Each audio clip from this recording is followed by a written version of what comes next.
In this work, I have a lot of conversations with a lot of people around what it is to live more consciously alive. How are we attending to our lives with more consciousness, more intention?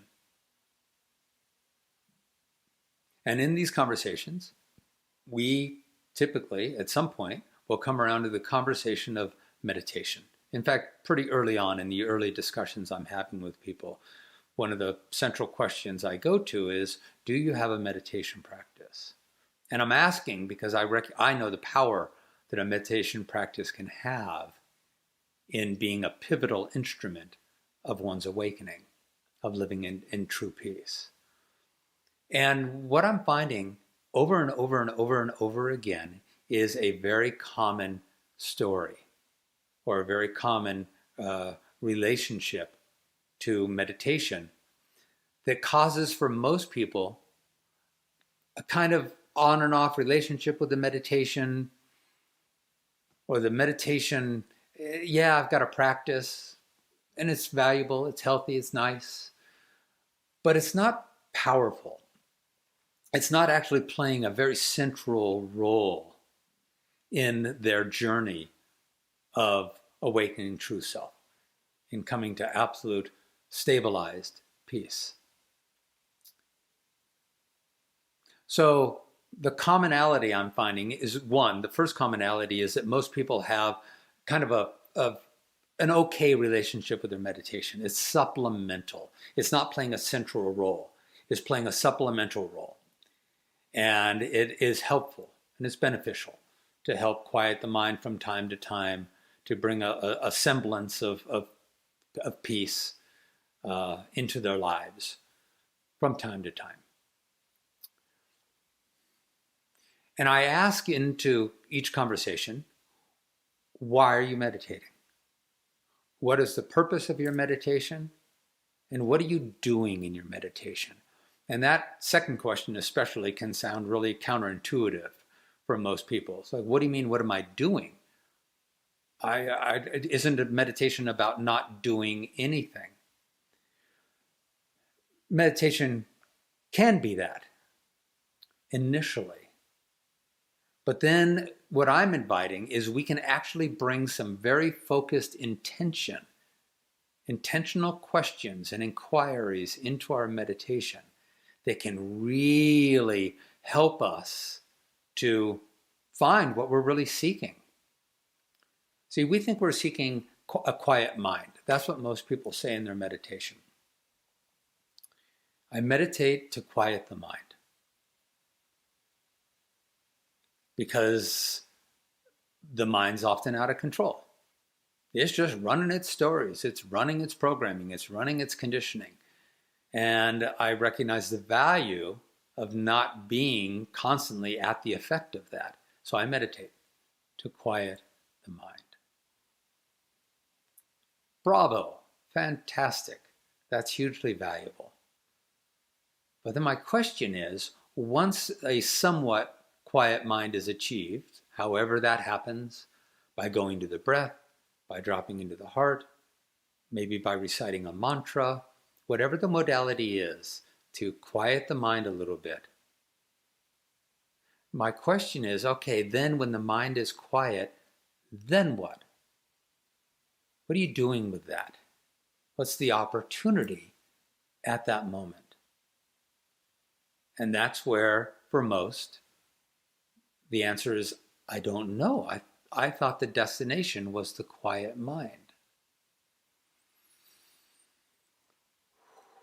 What happens if we inquire into it, if we look just a little bit further, just a step further? Now that the mind is quieted, what am I present to? What's there? Like if the mind totally quieted, which is rare, but if the mind completely quieted, would you disappear? What's there when the mind quiets?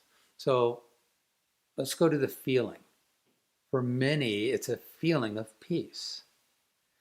Ah, Thankfully, the mind is more quiet and I feel peace, stillness, maybe love, grace, a bit of wholeness. There's something that feels more real when the mind quiets. And here's the invitation. Here's the missing ingredient. It's the inquiry, the intentional inquiry that asks, that peace that is being experienced, what is that? And it turns out that's you. To name the peace, to name the stillness that is present, that is known when the mind, revealed when the mind quiets, to name that as, oh, that's me. That's actually the essential nature of my being. That's who I really am. The mind got quiet enough for that to be revealed.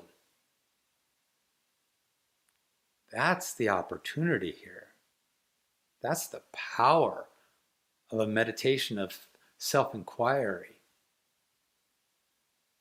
Who am I?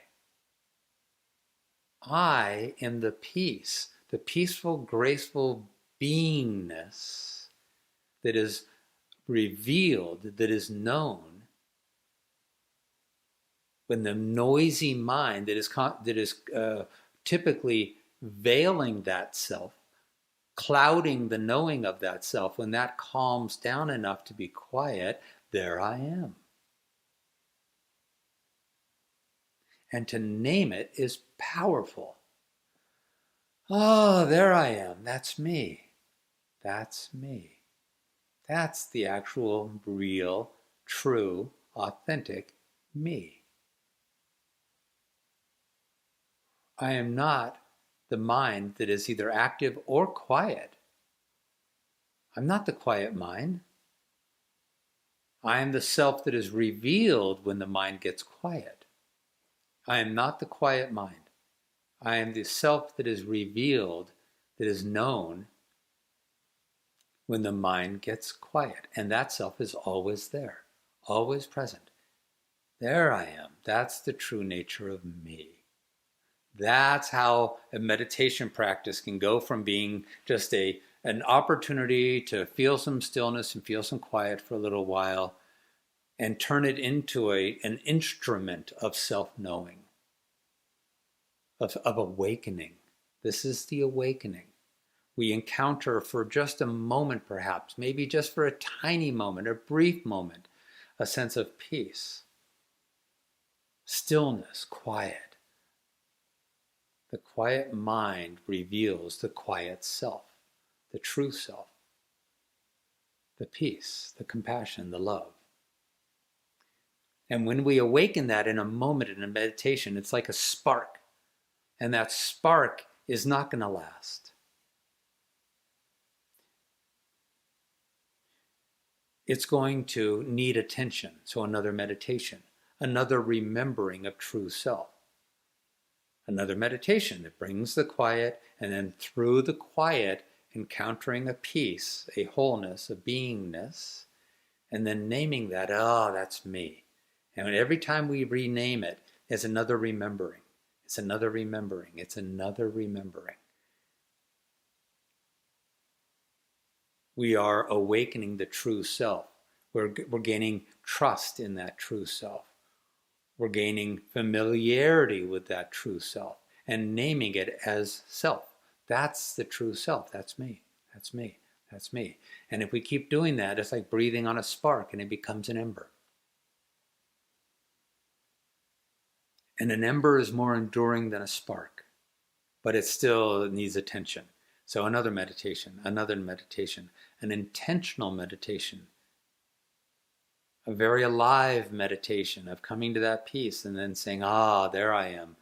What is that? What is this beingness that is always there? Always there. Every time my mind quiets, there I am. What is that? Oh, that's me. It feels peaceful. It feels alive. It feels loving. It feels more and more stable. The ember is more stable than the spark. keep breathing on the ember, it becomes a fire or a flame. And the flame needs attention too, but it's going to last longer than the ember.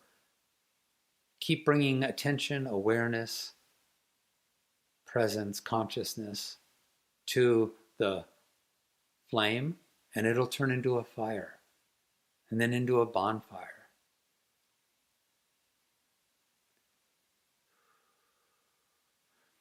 You are not the mind that is quiet or active. Sometimes quiet, sometimes active. Because if we identify as that, then we're in the belief that in order to be at peace, the mind always has to be quiet. Well, good luck with that. In this meditation, in this way of knowing self, we awaken, we come to realize that the true self is peaceful always, even when the mind is active. If we don't name that peace as self, we think it's just only there when the mind is quiet. It's actually always there. And if we awaken that and grow that from a spark to an ember to a flame to a fire, then we can come out of a meditation and be in our waking world, and that self is awakened now more and more and more. And that self is peace. And that peaceful self can notice active mind, crazy mind, chaotic mind, peaceful mind, not peaceful mind, these beliefs, those beliefs, this triggering, that disempowering belief, that way of thinking. The peaceful self is always there, noticing, always there, holding space, undisturbed, recognizing all the ways that the mind moves in and out of peace and activity. That's the opportunity. Recognize that achieving quiet mind is not freedom from mind. It is the gateway to knowing self beyond mind. I'll say that again. Achieving quiet mind is not freedom from mind. It is the gateway for recognizing the true self beyond mind. If our only goal in the meditation is to achieve quiet mind and we stop there, then we start to believe that peace is only present when the mind is quiet. And good luck with that. Your mind is not going to be quiet all the time. It's rarely going to be quiet. So let's come to recognize and awaken who we really are.